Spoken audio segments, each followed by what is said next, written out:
سے بھی عالم کی مدد ہوتی ہے۔ اے علم تیری ذات سے دنیا کا بھلا ہے، اے علم تیری ذات سے دنیا کا بھلا ہے۔ بسم اللہ الرحمن الرحیم۔ میری پیاری ماؤں اور بہنوں، میرے تقریر کا عنوان ہے تعلیم نسواں، اہمیت و فادیت۔ اقرأ بسم ربک الذی خلق، خلق الانسان من علق، اقرأ وربک الاکرم الذی علم بالقلم، علم الانسان ما لم یعلم۔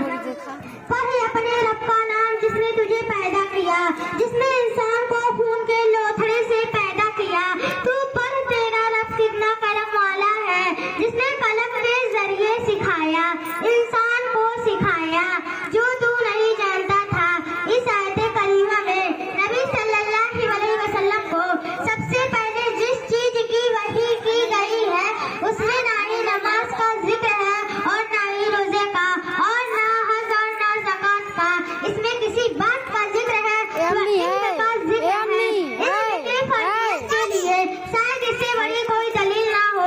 عورت معاشرے نصف حصہ ہے، معاشرے کی نصف ذمہ داریوں کا بوجھ عورت کے اوپر ہے۔ بچے کا پہلا بچہ ماں کا گود ہے۔ عورت اپنی نماز سمجھنا آسان و سہل نہیں ہے، بلکہ اس کے لیے طلب علم کی ضرورت درکنار ہے۔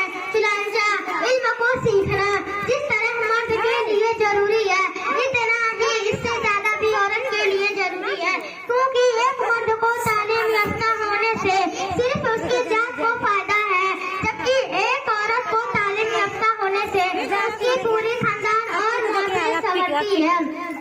عورت ہی بچوں کی دیکھ بھال کرتی ہے، ماں کے آغوش میں بچے کا پہلا مدرسہ ہے، لہذا جب ماں ہی دینی احکام، فرائض اور آداب زندگی سے نا آشنا ہوگی تو وہ اپنے بچوں کی اچھی تربیت کیسی کرے گی؟